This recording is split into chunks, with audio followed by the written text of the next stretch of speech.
Anti corruption and crime bureau NACCB। রাষ্ট্রীয় দুর্নীতি দমন ও অপরাধ ব্যুরো। 1। লক্ষ্য ও উদ্দেশ্য। রাষ্ট্রীয় দুর্নীতি দমন ও অপরাধ ব্যুরো বেসরকারি ক্ষেত্র, আধা সরকারি, রাজ্য ও কেন্দ্র সরকারের বিভিন্ন প্রতিষ্ঠানে দুর্নীতির তদন্ত করবে। দুর্নীতি ও অপরাধের বিষয়ে সংশ্লিষ্ট সরকারি দপ্তরে রিপোর্ট প্রদান করা এবং সমগ্র ভারতে অপরাধ ও দুর্নীতি নিয়ন্ত্রণের লক্ষ্যে তদন্ত ও সচেতনতামূলক কর্মসূচি আয়োজন করাই আমাদের মূল লক্ষ্য। 2। মিশন। ব্যুরোর প্রধান লক্ষ্য হল একটি দুর্নীতিমুক্ত সমাজ গঠন করা, যা সুশাসন, গুড গভর্নেন্স নিশ্চিত করবে এবং ভারতের আর্থ-সামাজিক উন্নয়নে সহায়তা করবে। 3। পরিচয় ও অধিকার। NACCB হল ভারতের দুর্নীতির বিরুদ্ধে লড়াই করার একটি অগ্রণী সংস্থা। এটি 2024 সালে ইন্ডিয়ান ট্রাস্ট অ্যাক্ট 1860 এর অধীনে প্রতিষ্ঠিত হয়। কার্যক্ষেত্র: মানবাধিকার রক্ষা, RTI 2005, RTE শিক্ষা অধিকার এবং দুর্নীতি বিরোধী আইনের অধীনে অপরাধীদের শাস্তির ব্যবস্থা করা। 4। সচেতনতা ও শিক্ষা। তদন্ত ও বিচারের পাশাপাশি আমরা জনসচেতনতামূলক কর্মসূচির মাধ্যমে নাগরিকদের সচেতন করি। উন্নত ভারতের জন্য দুর্নীতির বিরুদ্ধে লড়াইয়ে শামিল হন, দুর্নীতিকে না বলুন এবং প্রতিবাদ করুন। 5। স্বচ্ছতা ও দায়বদ্ধতা। ভারতের ট্যাক্সি উন্নয়নের জন্য সততা, স্বচ্ছতা এবং দায়বদ্ধতাকে উৎসাহিত করা এবং কার্যকরভাবে দুর্নীতি প্রতিরোধ করা। 6। নিরাপত্তা ও সহযোগিতা। সমাজকে নিরাপদ রাখতে আমরা অপরাধ সিন্ডিকেট, চোরাচালানকারী এবং আইন অমান্যকারীদের বিরুদ্ধে কঠোর ব্যবস্থা নিই।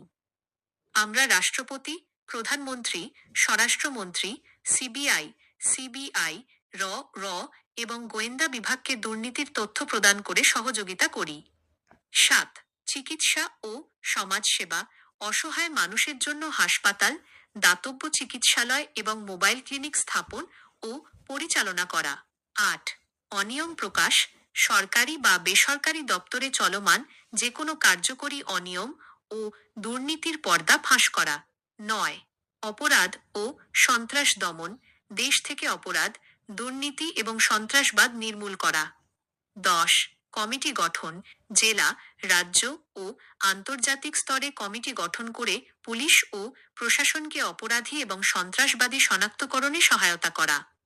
11। তথ্য সংগ্রহ ও আইনি পদক্ষেপ। ঘুষখোরি, মাদক পাচার এবং অন্যায়ের বিরুদ্ধে তথ্য প্রমাণ সংগ্রহ করা এবং তা যথাযথ কর্তৃপক্ষের কাছে পেশ করা বা সরাসরি আদালতের মাধ্যমে আইনি ব্যবস্থা গ্রহণ করা। 12। জরুরি পরিষেবা। যুদ্ধ, ভূমিকম্প, বন্যা বা যে কোনো প্রাকৃতিক দুর্যোগের সময় আমাদের সদস্য ও আধিকারিকরা সামরিক, আধা সামরিক এবং পুলিশ বাহিনীকে বিনামূল্যে পরিষেবা প্রদান করে। 13।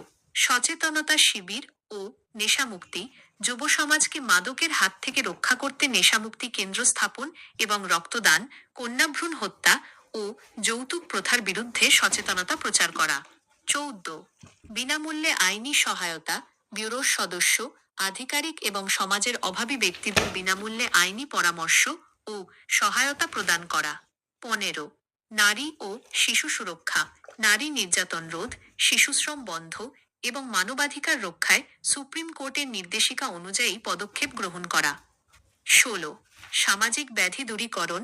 সমাজ থেকে জুয়া, যৌনচক্র বন্ধ করা এবং বেকারত্ব দূরীকরণে কাজ করা। 17।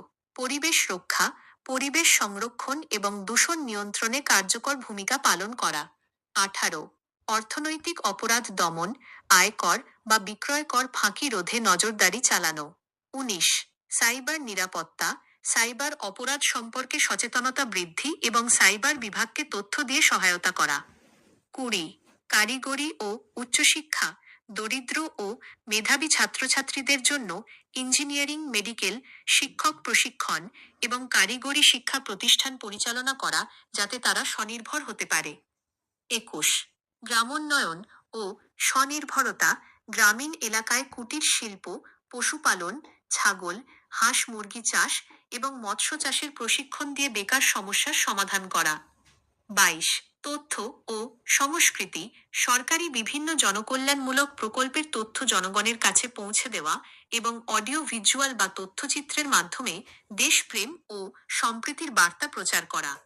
বিশেষ দ্রষ্টব্য: এই সংস্থার সমস্ত আয় এবং সম্পত্তি শুধুমাত্র সংগঠনের ঘোষিত লক্ষ্য ও আদর্শ বাস্তবায়নের জন্য ব্যবহৃত হবে। কোনো সদস্য বা ব্যক্তি এর থেকে ব্যক্তিগতভাবে কোনো লভ্যাংশ বা আর্থিক সুবিধা দাবি করতে পারবেন না। आशा है कि यह अनुवाद आपके संगठन के प्रचार प्रसार में सहायक होगा। यदि इस